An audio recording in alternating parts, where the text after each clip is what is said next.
it's always one officer, two Jawans injured, one officer, two Jawans dead. Why is this one officer always in the mix? The number one thing your subordinates want from you is they want to feel safe. Bill Gates came to India, and Subrata Bagchi was one of the few 20-25 people who attended a talk by Bill Gates. But the moment you make that little shift in your head and actually start authentically caring for the people you command, the world changes.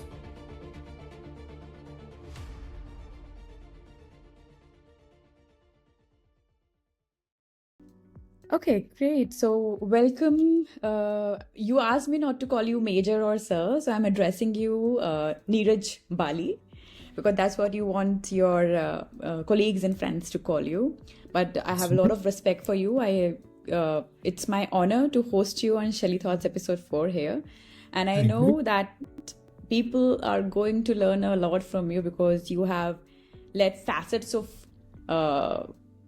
work in your life. You have worked for 37 to 38 years in army, and then you led your CEO life as well, an entrepreneurial journey as well, where you led a CEO role, advisor role. You have your own work, winning culture, which is something that people have really loved about it. I have also got the chance to go through it when I was researching about this podcast. So a great work and great insightful information that people can learn from it. And you have led many corporate talks. So you work with many organizations and provide them insightful information. And I'm sure that people really would love to see this coming from you. How are you today? Everything is very good. Thank you. I'm excited. I would love to share whatever I know, to whatever value it is going to be to your people. But I would admit that I've been blessed in having a life which has been intense, which has never been boring. It's never been 9 to 5. So along the way, I'm 67. So by the time you reach 67, hopefully you should have learned a lot. And I'm going to share a little bit of that today. Great, that's insightful. But if we would like to rewind your life a bit, if you could take back to your early days in uniform, maybe in a moment where the situation was very tough or tense situation, what did leadership actually feel like then? Was it about giving orders, or was it something else in that moment that stayed with you till today? Well, let me first start by cherry picking 2 or 3 things of my life. Uh, Hopefully, not as a promo for myself, but hopefully to tell you that or your listeners that there are lessons to be learned from everybody's life, including their lives. First of all, when I joined the army, the day I went for the interview in 1974, I had never ever spoken one sentence of English with any friend or anybody else in life. I came from a Punjabi medium school. That was my background. I say this point not to tell you that, okay, now I've reached a certain level. I say this point to tell the younger people that we all start from somewhere, and it really doesn't matter where you start from. A lot matters on where you end up. So don't you ever worry about competing with people who are from better schools, better backgrounds, richer backgrounds, and so on and so forth. Now, within the army gives you a lot of opportunities. So I joined as a class 11 student, but the army, other than the fact that I was an infantry officer who spent a lot of time on the borders, 10 years in Kashmir, many years on the Chinese border, and so on. But army also gave me a chance to study. So I became a graduate, I became an MSc, I became an MPhil, and finally I was sent abroad to America to study. So there's a very wide experience that you gain. And I even ended up teaching in the Army Infantry School, in the Army War College, and the Defense Services Staff College. Besides serving for 3 years in Lesotho, in Africa, as security advisor to the Prime Minister, and doing one strategic exercise with the US Army. So it's a huge experience that the Army gives you, all through. I have reinvented myself a little bit after I retired, and which is what all of us should do, because we all should be evolving human beings. My single point goal on the day I left the army, 30th of April 2016, was never to retire. I have kept that goal. I joined my next job next morning, 1st of May 2016. And if you look up the calendar, it's a Sunday, it's a Maharashtra Yeah. day, May Day, it's a holiday. But I decided I'm going to join. So uh, I joined initially as CEO of a rural education society running 92 schools and colleges. And subsequently, because my parent wanted to move north, I came to north and I accidentally became CEO of a engineering company, which again did very well and I learned a lot. And subsequently, I've done a bunch of things which I'm sure you already know and we'll talk about. There is one little thing I want to speak on this whole thing in this episode. Uh, I think in 2016 or 17, I got a call from Tata Sons. Somebody called and said, "We are having a CXO conference. We are looking for speakers who like to be considered." And I said, "Depends on the topic." They said the topic is competitive intelligence. I had never ever heard these two words put together in one sentence. And I told this to the gentleman. I said, "Siddharth, I don't even know what you're talking about." So he said, "No, no, come on, sir. You can learn. I mean, you are a speaker, etc." I thought about it. I said, there are still a couple of months. Why not learn something new? So I put my mind to it. I learned something new. I ended up in Mumbai to speak to Tata Sons. There were 6 speakers, 2 from abroad. Tata Sons chairman Cyrus Mistry also spoke, and I was one of the 6. It went well. The reason I'm telling you the story is it set into chain a whole lot of events for me. The next thing I knew is I got invited to speak on competitive intelligence in Atlanta, US. And after I'd spoken Wow. there, the preceding year, the succeeding year, I was invited to speak in Cascais, Portugal. And after that, a Germany based organization called Institute for Competitive Intelligence asked me if I was willing to be a faculty member.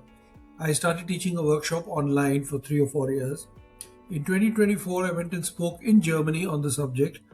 And then the German said, "We have made a bid to teach Airbus managers competitive intelligence. Are you willing to give a demo?"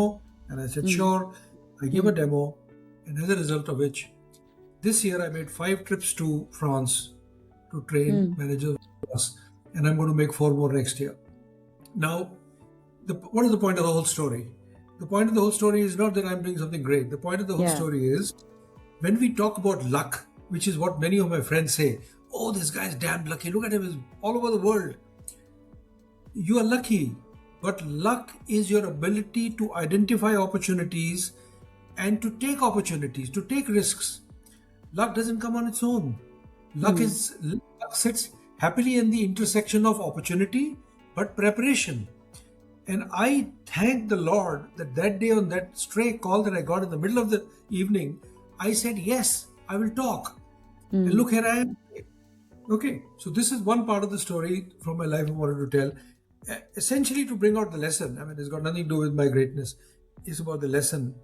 And the last point I want to tell about this part, and I know you asked me a different question, but I'm going on rambling, is this. A lot of people ask me, "So you've been retired for nearly 10 years. What is driving you like this? You don't need the money. So what is it that you're doing day in and day out?" Now, there was a guy called Viktor Frankl. He was in a concentration camp in Auschwitz. I happened to visit Auschwitz this year in Poland, and I to see where he lived. Viktor Frankl wrote a book. He survived the kind of hardships you and I can't even begin to imagine. He wrote a book called Man's Search for Meaning. And in that book, he asked a question. He said, "What is the meaning of our life? Why do we do what we do? We are going to be born, we're going to be dead. So why are we doing all this?" And the answer he came to is this: life will not tell you what the meaning of life is. You have to give meaning to everything that you do in your life. I am trying to bring purpose and meaning to my life, just as you are doing it right now through this podcast. Uh, you know, so all of us must bring meaning to what we do, purpose to what we do, rather than saying, "What a boring life I have, what a terrible job I have. If I was somewhere else, I would have been great." Right? So I am simply giving meaning to my life, and that is why I am where I am in my life. You asked me a question about leadership. I do suggest that you go on to the next question. I think you can get it into the leadership question. And I'll But answer. but this is very much insightful. I mean, how you moved your trajectory of life from the army into entrepreneurship, and absolutely a different topic which you have never talked about or learned about, and you learned it, and then you excelled in it, and you are going all over the places in the world to teach about it as well. So it's about grabbing the right opportunity at the right time as well. So be open to experiment with yourself as well, is what I'm learning from you right now. Do not think that, okay, I did this, I know that, so I can do only that. You can do anything. It's about the mindset, an open mindset where you embrace the change as well, and you are willing to learn as you go forward. So that's very much insightful, I'm Yes, sure. yes. And Shelly, young people, I mean, like you, and much younger than you, when we start out in life, we take some crucial decisions at a point when we are not really fully, we don't have all the data. For example, which college to join, which Hmm. career to take, whom to marry, which city to live in. Hmm. We really are not wise enough to know all that. So we start out in a trajectory in a certain way. It doesn't Hmm. mean you have to remain there. You Hmm. have to be, so you should think of, you should prepare. That's the key part. You should prepare, but then you should look for what really interests you or where your abilities might lie. And then if you can exploit it, you can even monetize it, Hmm. and it would be great. That's very much insightful. I believe this is something that people will take away a lot when they feel like that they don't have any purpose in life. So it's about constantly, trying new things so that you understand what exactly is your purpose. Because as you said, life will not come and tell you this is your purpose and do it. You have to start investing time in your learning so that you understand like what is your purpose, and then you go forward about it. So that's Right, very, very profound. So right. again, I'm going back onto your army journey. When you look at that young officer at and then you look at yourself now after decades, after spending like multiple of decades in the army, CEO roles and coaching leaders, how has your definition of leadership changed over the course of time? If you can just help us run through that. Look, the definition of leadership that I learned in the army hasn't changed at all. Hmm. And that definition is so starkly applicable to each person who may be listening to this, who works in the corporate sector, works in the government office, or wherever, or who's the parent.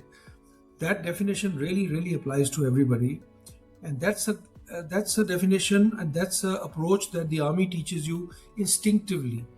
Look, I am who I am because I was in the army. There is nothing else Hmm. to me. Everything I learned, everything I became is because of the army. Hmm. And there is one central lesson that I would like to pass on right in the beginning. If you want to ignore the 100 lessons people will teach you about leadership, and if you're going to say, tell us one, the one that is going to really change my life, it is this: you can only lead by example. You Hmm. can only lead by example. A lot of people, now this might sound like a very no-brainer, but the fact is, company after company where I go, or where I see people talk, I can see that they can say fantastic words. There is no CEO in the world who would not stand on the stage and say, "You are my family. We are Hmm. like a family. You know, come to me," etc. But it really doesn't happen. Hmm. What matters is your example.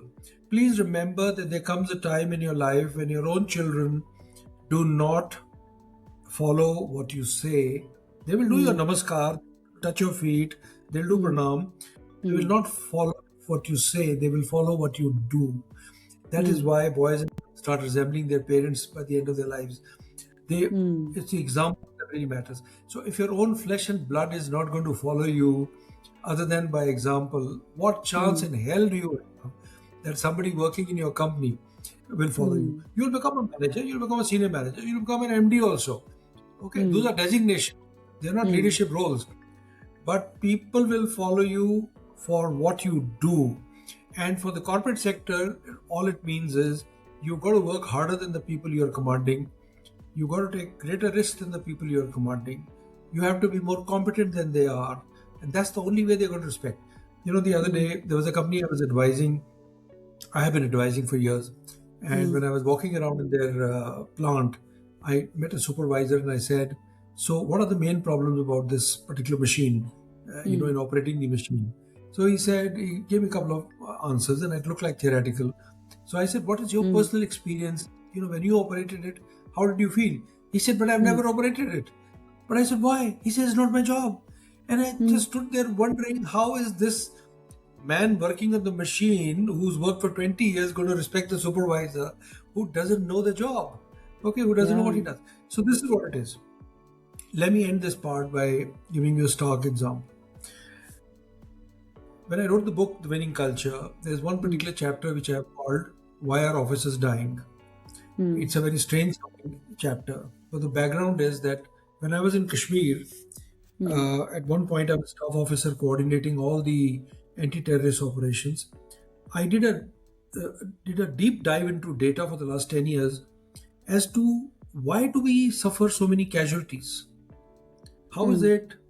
You ever wondered that when you read news from Kashmir, it's always one officer, two Jawans injured, one officer, two Jawans dead.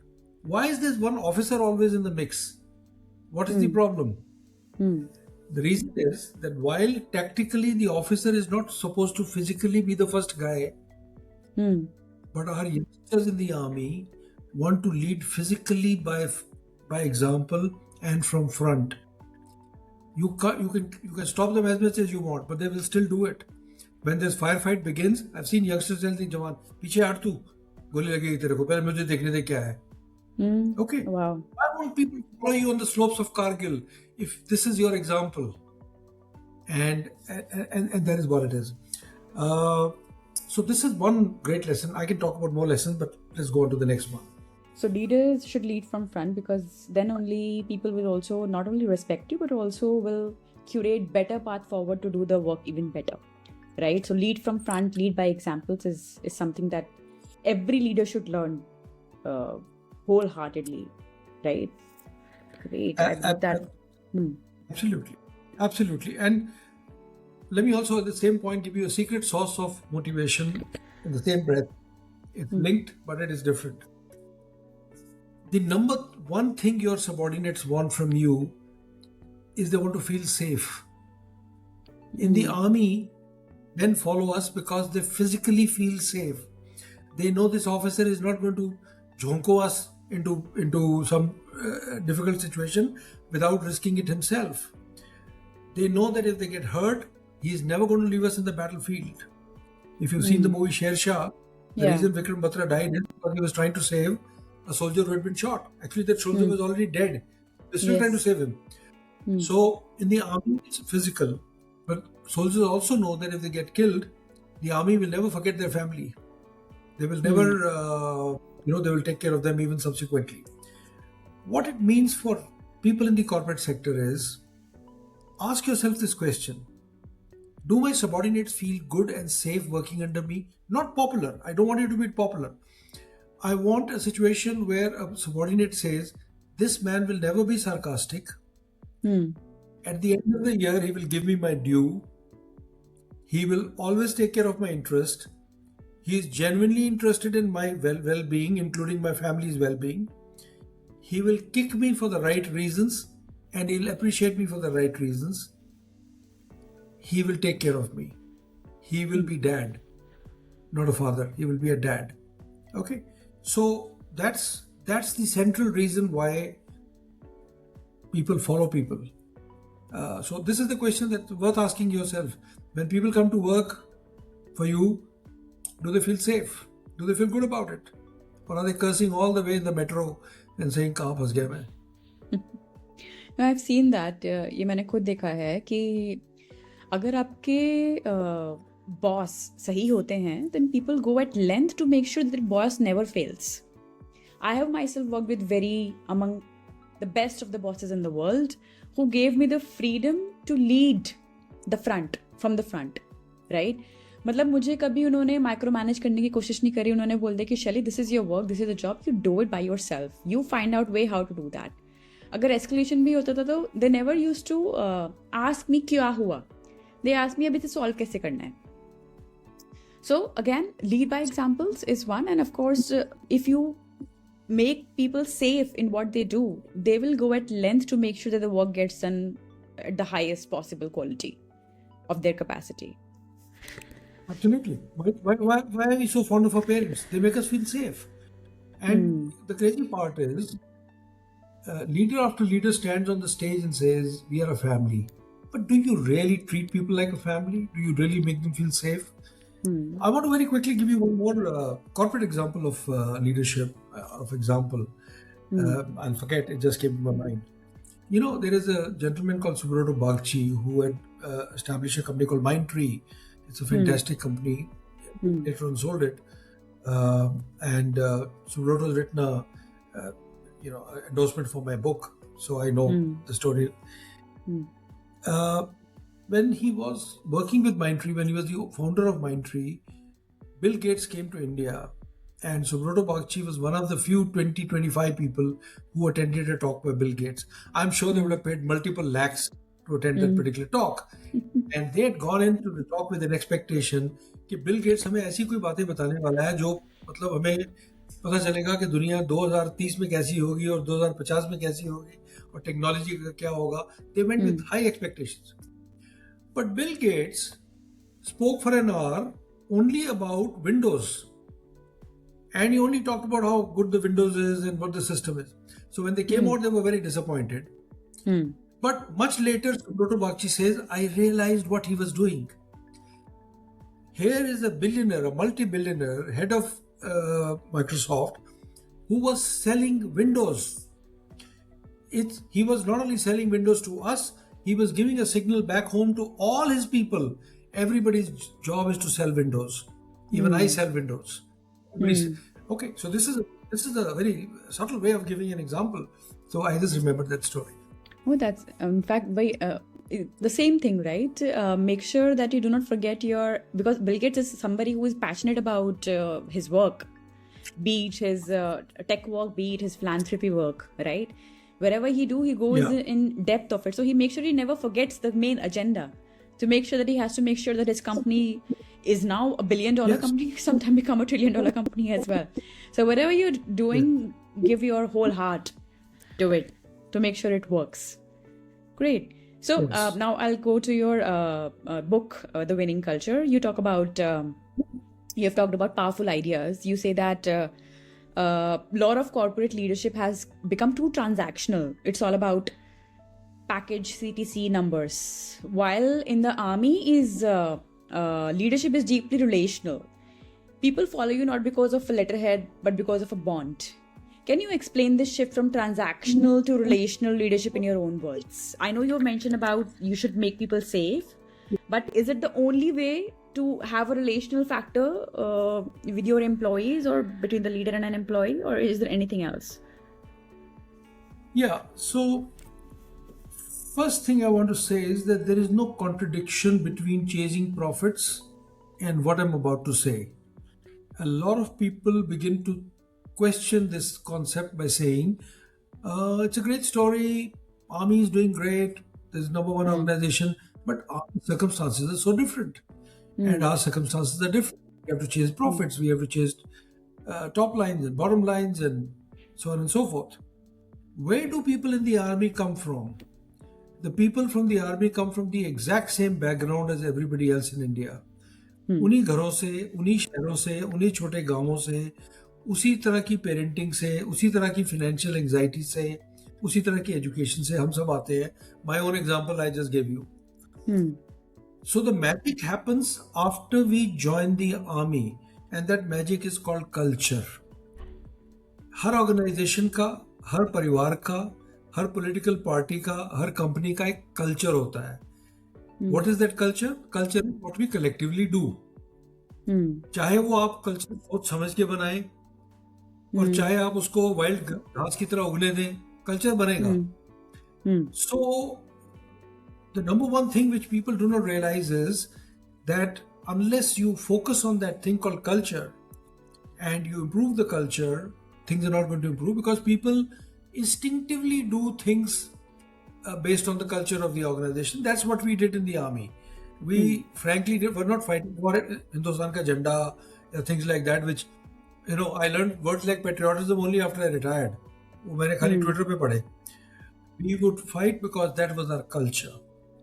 Hmm. And part of that culture is to be authentic, is to be genuine towards the people you command, is not to pretend. Hmm. And within that comes this whole idea of being relational. Now, what is relational? देखिए, पूरी दुनिया transactional है, उसमें कोई शक नहीं है. मुझे Hmm. आपसे काम है, आपको मेरे से काम है, आप मेरी टीम मेंबर हो. I have to Hmm. Get work out of you, I will be nice to you. मुझे सैटरडे को भी बुलाना है आपको, I will be extra nice to you. Hmm. Okay, everybody understands that. But the moment you make that little shift in your head and actually start authentically caring for the people you command, the world changes. Magically, another door opens Hmm. because people sense it. What does Hmm. it really mean for you? What it means is this: Hmm. do you genuinely bother about the people who are under you? Do you even know what their families are like? Do you know what their anxieties are? Do you know what they're suffering from? Hmm. Do you understand that their growth is important? It Hmm. is not just your growth, but their growth is important. And their growth will come not only in terms of ranks and designations, but the way you teach them, the way you give them cross functional experience, the way you say, देखो भैया तू HR में मेरे साथ है, you are taking care of recruitments, खाली इससे तेरा काम चलने वाला नहीं है. हफ्ते में एक दिन तू 2 घंटे बैठेगा ट्रेनिंग वाले के साथ और 2 घंटे बैठेगा उसके साथ जो PMS कर रहा है. So that you are going to learn something new. I want this to come into your CV. I want you to learn something more. Are we really concerned about their growth? Once you start bothering about all this, and one more time I want to, Shelly, repeat this. I am not saying become popular. That is not the goal. Hmm. Popularity is not the goal of corporate world. The goal should be Hmm. profits. It Hmm. has to be profits. But I am talking about the methodology to get there. And the Hmm. methodology is pick the people at the right for the right reasons. Be consistent. Don't be a Hmm. moody, inconsistent guy. Push people for the right reasons. But when you really have to push them privately. Appreciate them for Hmm. the right reasons. When you want to appreciate them, do it publicly. Okay, Yeah. basic stuff. Hmm. You will do it when you care. So when you care for your child, for example, if your child doesn't do good in class, what do you say? If you say, तू इतना अच्छा बच्चा है और number क्यों तेरे कम आते हैं पता नहीं मुझे, Hmm. chances are this is going to get better results slowly. Okay? Hmm. But if you say, तू है ही गधा, Hmm. मुझे पता है पहले दिन से तू है ही गधा, he will prove you right by becoming a gada. So it is how you treat people from your heart is what is relational leadership. And I think that is what is missing. And that can be practiced without any extra cost. So nobody has to bother about extra cost. And let no one tell me, sir, this doesn't work. You don't know how people are. This is Gen Z. We are in a different world. You were in Forge, it was easy, you had to give orders. Sorry, I've been CEO 2 times and I've been Hmm. advisor to big companies. Okay, so I know what works. It works. Hmm. You haven't tried it. Different Hmm. matter. No, आपकी एक बात बहुत valid है. In fact, I was hosting one of the podcasts with one of the psychologists recently, and words really matter. What you say to the people as well. You make them feel safe. You make them feel like you make the work also relational so that people listen to you appropriately. And जैसे अभी आपने एक बच्चे का example दिया, आप उससे किस तरीके से बात करते हो, किस टोन में बात करते हो, क्या वर्ड्स आप यूज करते हो, अकॉर्डिंगली माइंड रिवायर होता है उस काम को करने के लिए. So word really matters, behaviour really matters, how you conduct your self in front of the people you want a command और यू आर कमांडिंग. खाली अथॉरिटी दिखाने से काम नहीं होगा. आपको अगर एक सक्सेसफुल बिजनेस बनाना है, you have to make sure that they understand the impact they are creating in a business. उनके खाली आके 8 घंटा काम करने से नहीं चलेगा. अगर उस 8 घंटे से में वो 4 घंटे काम करेंगे, 4 घंटे वो कंस्ट्रक्टिव काम करेंगे, तब फायदा होगा, राइट. और उसके लिए उनको वो सेफ इन्वायरमेंट, वो कंफर्ट, वो इम्पैक्टफुल मीनिंग बिजनेस का समझाना बहुत ज़रूरी है. और वो तभी होगा जब एम्पैथी होगी. That's what you just mention. So I believe this something really very much required. What you just said, one of the things you just said is so profoundly wise. And I'm just going to tell you a quick story and validate it. You said, लोगों को ये पता होना चाहिए कि उनका वो जो कर रहे हैं उसका contribution हो जा कहाँ रहा है, मतलब what are they contributing? It's not a 9 to 5 job. They're contributing everything. Listen to this now. Back in 1997, 98, 99, I was commanding an anti-terrorist battalion. We call it Russia Rifles in Kashmir. And one of my companies, company is about 100 people, was going for an operation. They were climbing up the hills looking for terrorists. ये लोग पाकिस्तानी जो हैं ये border cross करके पहले जंगल में आके बैठते हैं, फिर 2-3 दिन के बाद वो नीचे कश्मीर में आते हैं गन फैलाने के लिए. तो हम लोग जा रहे थे ढूंढने के लिए कि अगर we had some information. So I told the company commander, यार I would also like to come along. मैं खाली बैठा हूँ. He said, sure sir. In fact, I should take part in all operations. So I went along and हम 2 दिन के बाद या 3 दिन के बाद नीचे आए वापस. हमें कुछ नहीं मिला. It was a total failure. We found nothing. जब हम नीचे पहुंचे तो कंपनी कमांडर सेड कि सर आपका हेडक्वार्टर अभी 2 घंटे दूर है, तो आप डिनर करके जाइए. तो मैंने कहा sure, I will have dinner with you. And there is a tradition or a norm in the army that the officers mess doesn't start having food before the soldiers are also served. So I said, let's go to the langar and just check. खाना check करके आते हैं जवान क्या खा रहे हैं. तो खाना नॉर्मल खाना था, चावल था, रोटी थी, दाल सब्जी, सलाद, पापड़ भी था. तो लंगर का जो इंचार्ज होता है ना, उसको हम लंगर कमांडर बोलते हैं. फौज में हर आदमी कमांडर है. That boy is just a सिपाही. तो मैंने लंगर कमांडर को बुलाया. मैंने कहा बेटा, ये लड़के इतने 2-3 दिन के बाद आए, तो तूने कुछ अच्छा खाना बनाना था आज. तो ही सेड सर, सिपाही में ना तो आज चिकन आया ना अंडे आए, तो मैं क्या बनाता. तो मैंने कहा अच्छा कोई बात नहीं. तो I told the company commander कि इसको पैसे दो, 500-1000 रुपया दो इसको. 4 लड़के दो हथियार लेके, AK-47 लेकर ये पास 2 गांव में जाएगा और नंबरदारों को बात करके पूरे अंडे खरीद के लाएगा. And eggs will be made right now. And jawans who were lining up food, I said everybody go back to your tent or wherever you are. Everybody will get 2 pegs of rum free of cost as a gift from the CO. You have a little party and then you come back and by the time we'll make some better food. अगले दिन मैं उस company में दोबारा गया for debriefing of the operations. But after the debriefing I called the langar commander. मैंने उसको ये सवाल पूछा. मैंने कहा ये मुझे बता तेरा रोल क्या है. तो he said, सर मेरा रोल है खाना बनवाना. तो मैंने कहा खाना अच्छा बने, गंदा बने, स्वादिष्ट बने, पौष्टिक बने, उसमें कुछ गिर जाए, सब चलेगा. He realized he's getting caught by a senior officer. So he said, नहीं सर, मेरा रोल है अच्छा, स्वादिष्ट, पौष्टिक खाना समय से बनवाना. तो मैंने कहा तेरी तनख्वाह तो बढ़ने वाली है नहीं, तू चाहे अच्छा बना या गंदा बना खाना, तो तेरे को क्या चिंता है ये पौष्टिक. कहने लगा सर ऐसे थोड़ा होता है. जब मैं अच्छा खाना बनाता हूँ ना सर, आपको देखना चाहिए, जब टेस्टी खाना बनता है ना, लड़कों का मुरला ऊंचा हो जाता है सर. तो मैंने कहा तू कौन सा देश का प्रधानमंत्री है कि तूने लड़कों का मुरला ऊंचा करना है. तू तो लंगर कमांडर है. So why are you interested in their moral. कहते सर लड़कों का मोरल, सर मैं जब अच्छा स्वादिष्ट खाना बनाता हूँ, इनका मोरल ऊंचा होता है, तभी तो ये जाके टेररिस्ट मारते हैं. I said that is your role. You are helping kill terrorist. You're not a chapati maker. The moment you have this realization that what I am doing is helping kill terrorists is your contribution. So, when you make people understand the contribution that they make, rather than giving them a पकड़ाएंगे, पहले दिन आए आपने JD पकड़ा दिया, भैया तेरा ये काम है, वो बोलता है मैं समझ गया, मुझे 9 बजे जाना है और 6 बजे अपने घर पहुंच जाना है. No, it's the contribution you make. Actually अगर उस लड़के को मैं I didn't want to talk more lofty, अगर मैं कहना चाहता, मैं उसको ये बता सकता था that you are actually serving national interest. You are solving Kashmir problem. You are part of that system which is solving problem. Okay, you are not a chapati maker. Similarly, let's take the case of a company. You have a young man or a lady sitting at the reception who's somebody comes in and says, I want to meet so and so, and she says, I don't know, he must be busy, you please sit down here, please wait, वो register में अपना नाम भर दीजिए and please wait. And she doesn't treat that person well. She treats him, makes him sit for half an hour, doesn't offer him anything, etc. This girl who's sitting there or the boy who's sitting there is not a receptionist. He is also part of your marketing team. He's Yeah. helping market and create a brand for your company.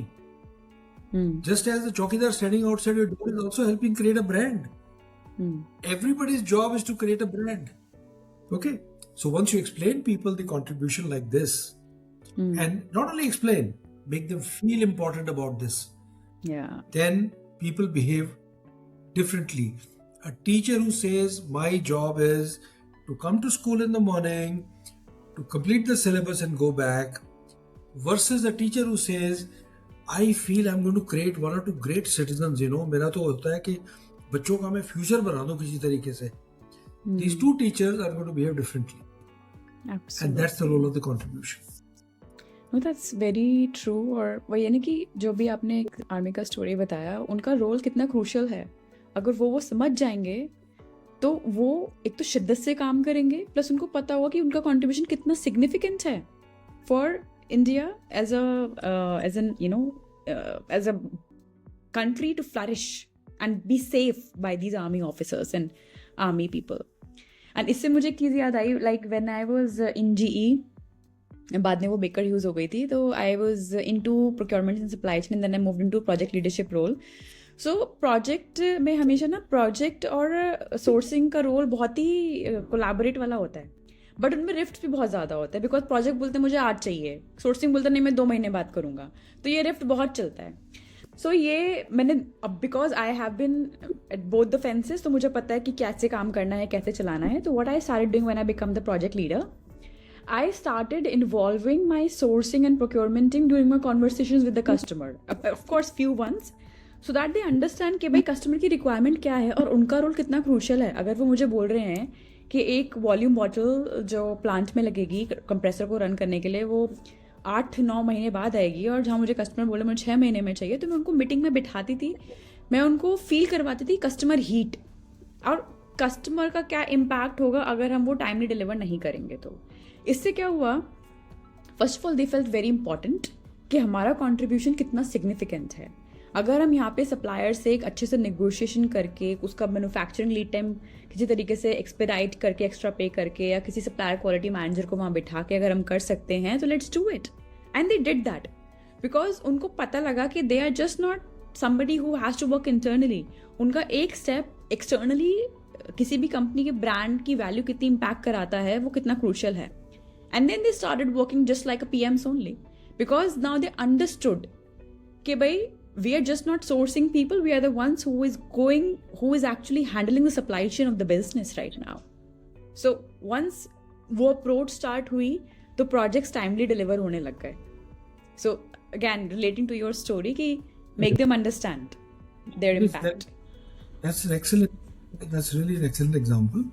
I must admit I've learned something new because this is a very great approach. I used to always believe whenever I talk to companies, one of the problems that occurs, a similar problem that occurs, but your solution is novel. The problem occurs is that a sales guy who's selling the project, his job is numbers. So he's hell bent on selling the project. And when he sells the project, and if let's say somebody says, how many days will you complete it? And he says 30 days, and the guy says, no, I want it in 22 days. You'll say, हाँ ठीक है कर देंगे 20 दिन में.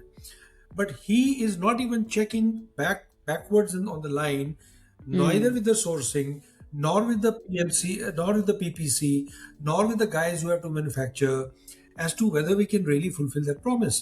And that is the reason why so much chaos happens, because either the customer is dissatisfied later, or if the sales guy is very influential, he's going to come back and change the whole sequence of manufacturing and put his project first, therefore destroying somebody else's project.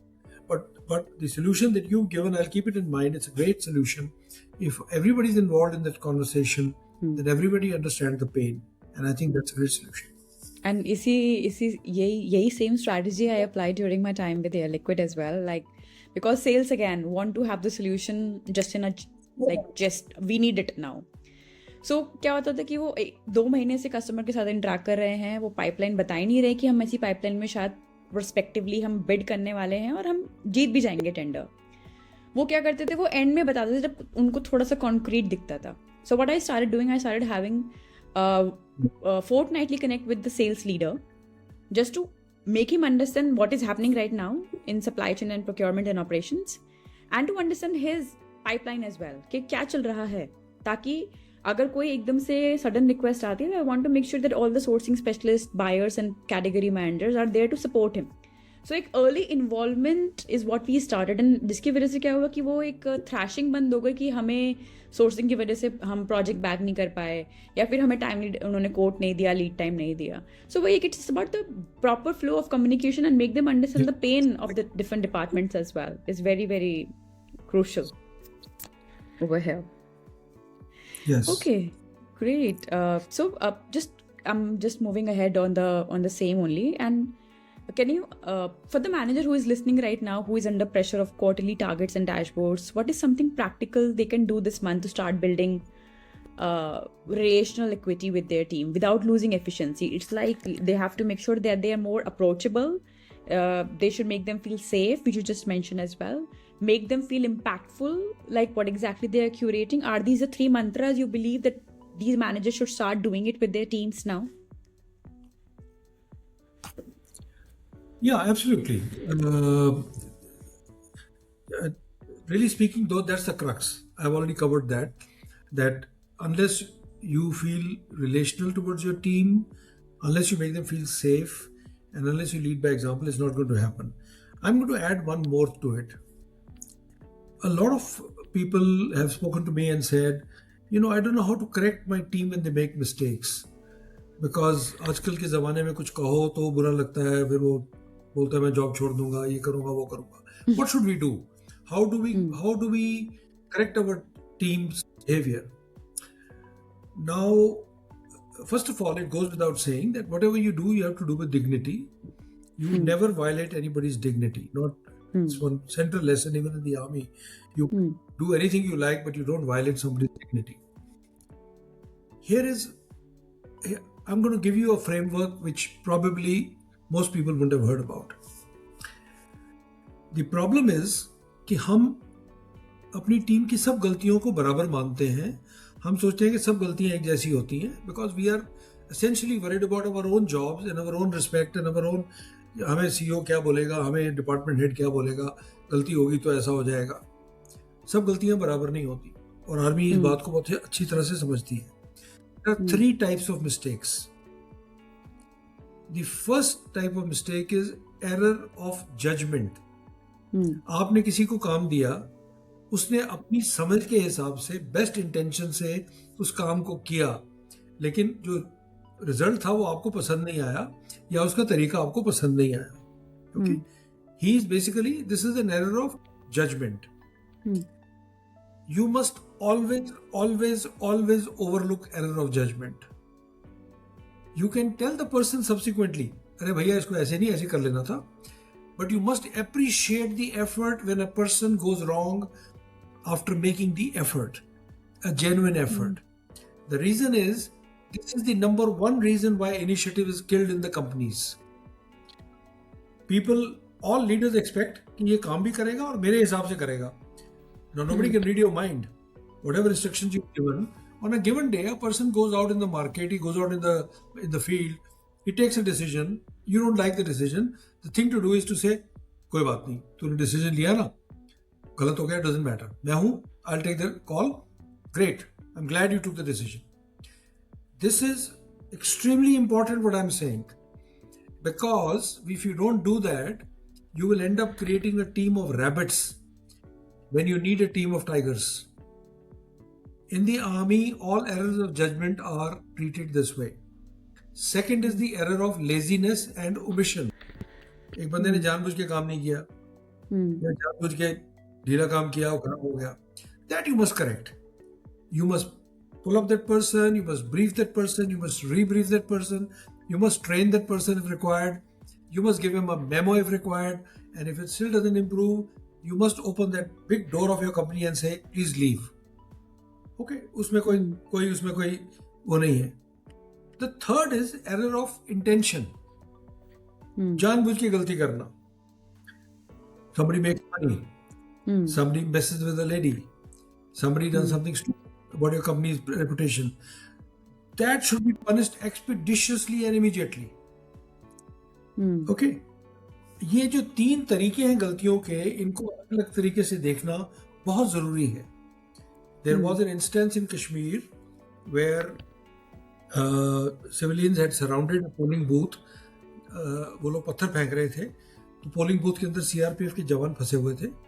उन्होंने army को radio set पे बोला हमें आके बचाओ. तो army के एक मेजर साहब गए, मैं उनका नाम नहीं लूँगा, वो गाड़ी में गए. उन्होंने वहाँ जब पहुँचे देखा कि वाकई लोग बहुत उत्तेजित हैं और पत्थर फेंक रहे हैं. और he could have fired into the crowd. The army is authorized to fire against on a mob, and we are supposed to fire not in the legs or in the air.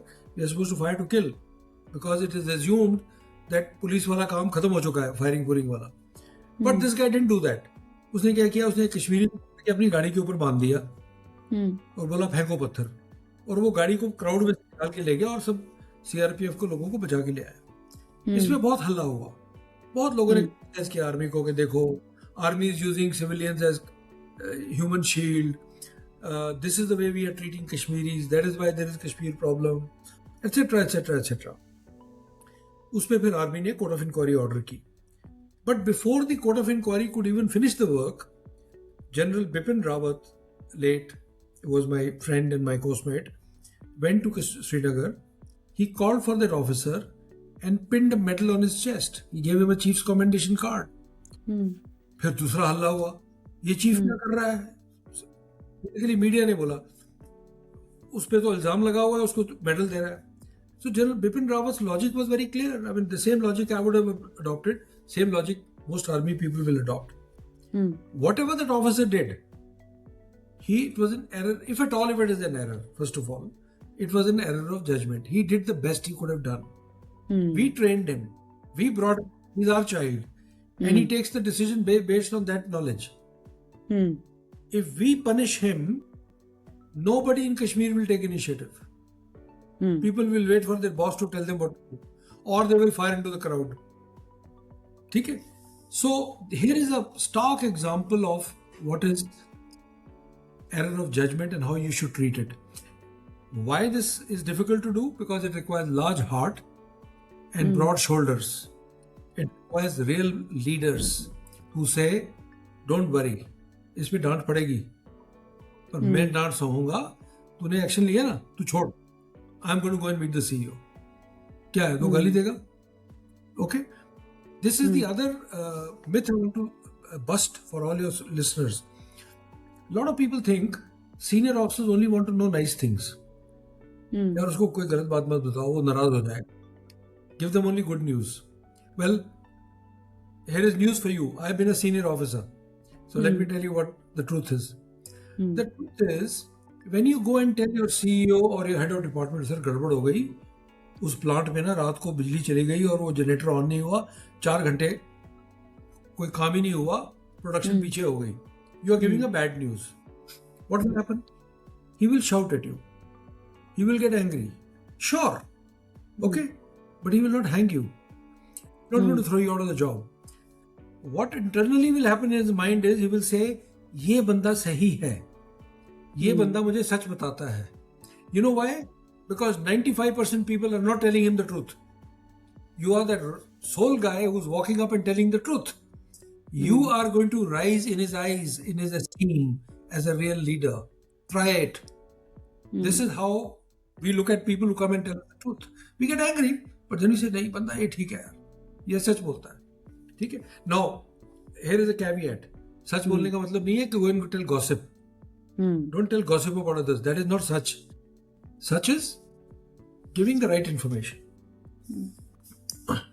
तो सही time पे सही information देना, and गलती हो भी गई है तो जाके बताना बहुत ज़रूरी है. बिकॉज अगर आप उसको छुपाओगे, पहली बात तो बाद में एक तो ट्रस्ट लूज कर दोगे, दूसरा वो प्रॉब्लम शायद और बड़ी हो जाएगी और तब अनकंट्रोलेबल हो जाएगी. तो सही टाइम पे अगर कुछ हो भी गया है तो better go and tell, so that you can find the solution appropriately then. That's very much important. Yes, you must carry problems to your seniors only when you can't solve them. Yeah. And when you carry a problem, there is a golden rule. Carry with it 2 or 3 options of solutions. Yes. Don't just kick the football into his office. Sir, Yeah. मेरे Yeah. just ये अभी आप खेलो. You know, I'll say Mm. that's what happens in the army. If somebody came to me in the army and said, "Sir, I have a problem," I'll say, "Okay, what are your options?" He will say Mm. option A, option B, option C. I'll say, "What would you do?" He would say, Mm. "Sir, I think there's a lot of risk. I'll take option B." I'll say, "Okay, go ahead, take it. Now it's my problem." Mm. I think just one thing that often comes to my mind, and since you're the right person to ask, when people offer army, I understand that because they are somebody who is going to fight for the country, and they put their lives on their sleeves. So, do they fear that they might not able to come back and go back to their homes? And when that fear crops up, how army train them to overcome that fear? Okay, so that's a good question. First of all, people who join the army really don't have this thing in their minds. Most of them that I'm going to do this for the country. Okay, let me be very clear. We join army for a variety of reasons. How I joined the army, for example, was I was walking in the corridors of my school, and my physics teacher crossed me and said, "तू अगर फौज में होता ना, फौज join करेगा तो बड़ा अच्छा लगेगा." And that started it. And I said, "Sir, फौज में कैसे?" And I was a good student. I was in the best section of the school. I would have got a scholarship. I was going to be a doctor. And I said, "कैसे sir?" He said, "तू NDA चले जा." तो मैंने कहा, "sir NDA क्या होता है?" And I think one look in his face told me that he didn't know the full form. So he said, "NDA Army Officers का 5-star hostel है." This is the biggest lie told to me ever. NDA is not a 5-star hostel, it is a concentration camp combined with a jail. Okay, so that's how I ended up in the army. So it's not. Now let me come to the fear. Let me come to fear and let me come to uncertainty, which everybody faces. Uncertainty, fear, anxiety. There is no human being who doesn't feel afraid. There is no army officer, Jawan, who doesn't fear. Everybody fears. You have to listen to the AK-47's loud blast going off next to you for the first time to realize what is fear. Everybody's fearful. It's not, and everybody's anxious, right? Here are two lessons one for fear and one for combating uncertainty in your life, which happens to all of us. The lesson of fear is best told by the great man, General Field Marshal Sam Manekshaw. Now, those of you who've seen Manekshaw's, I don't know what was it called, I think it was called Sam Bahadur Sam or Bahadur, something. Yeah, Bahadur and Vicky Kaushal, I think, was the guy who played him. Yes. I haven't seen the movie. By the way, the funny part is, one of the colleges I said, I showed Sam Bahadur's picture and said, "Who is this?" And one guy got up and said, "Vicky Kaushal." Well, it's not Vicky Kaushal, it's Sam Bahadur. Now, Sam Manekshaw was a major and during the Second World War, and he was posted in the jungles of Burma, Myanmar. So Sam Manekshaw was in the jungles of Burma, and there was this Jawan called Sohan Singh, a tall Sikh who was not very good at his work. Sam had said he should not be promoted. One day when Sam Manekshaw was in his tent, the Subedar of the company came and said, "साहब बहुत गड़बड़ हो गई, वो सोहन सिंह सबको बता रहा है कि वो आज आपको रात को गोली से मारने वाला है, पिस्तौल से." So Sam said, उसको बुलाओ. So when he was called, Sam said, मैंने सुना तू मेरे को आज रात को मारेगा, ये ले मेरी पिस्तौल, ये भरी हुई है और do it. And that boy said, नहीं सर, मैं तो मजाक कर रहा था सर, मैं तो मखौल कर रहा था सर, मैं आपका बच्चा हूँ, मैं कैसे कर सकता हूँ, वगैरह वगैरह. So Sam gave him one dhap and said, "Go back." Then in the evening when Sam came back after dinner, the Subedar was back. He said, "Sir, आपने बहुत गलती कर दी. वो लड़का जाके सबको बताया उसने कि मैंने साहब का बुद्धू बनाया है, मारना तो है ही आज रात को." तो Manekshaw said, "Call him back." And when he came back, Sam said, "Sohan Singh, आज रात को मेरी टेंट की रखवाली तू करेगा. ये ले मेरा हथियार लोडेड है, और सुबह मेरे को 5 बजे या 6 बजे एक मग चाय का और एक मग गर्म पानी शेव करने के लिए ला देना."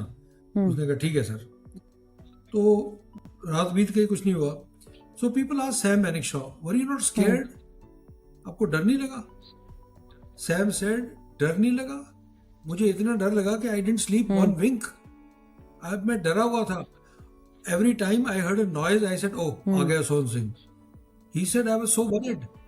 But he said, "It is perfectly fine to be scared, but leaders must not show fear. That is the secret." Now, you might say, is it that easy? It is. It's been tried. So, to feel fear is fine. But when you don't show fear, when you force yourself to stay calm, a couple of things happen. One, your mind starts sending good signals to your body. Your body becomes calm. You start feeling brave. And number two, the team around you becomes calm and people start behaving in a better fashion. Okay? So this is one secret of fear that you must remember. Just imagine you're lying in a bed. I mean, you're a dad, let's say, and you're lying in the bed with your child, and your child says, "पापा, वो मुझे खिड़की में एक बंदा दिखाई दिया, लगता है कोई चोर आए हुए हैं, मुझे बहुत डर लग रहा है." Let's say as a father, मुझे भी डर लग रहा है. चुपचाप सो जा, हम दोनों बेड के नीचे चले जाते हैं. No, how would he think of you? So you don't have to show fear. You have to pretend to be brave. Great interacting with you, Neeraj. I have learnt a lot from you, and I'm sure once this episode will release, the people are going to get a lot of leadership lessons out of it. I thank you from the bottom of my heart to do this with me and provide insights, grateful insights for us to learn from it. From you help us taking from your battlefield to the boardrooms, from drills and muscle memory to growth and culture. This helps us that leadership is not posters or slogans. It is what we do for people when it actually matters. So with this, I would like to sign off, and I wish you all the success in your life and all the best for your upcoming books in future as well. We would like to learn more from your books, just like the one Willing Culture. Yeah, so I am writing one right now as we speak, and I really hope it works out well. So I want to end this with a little, just as you did with this me rapid fire.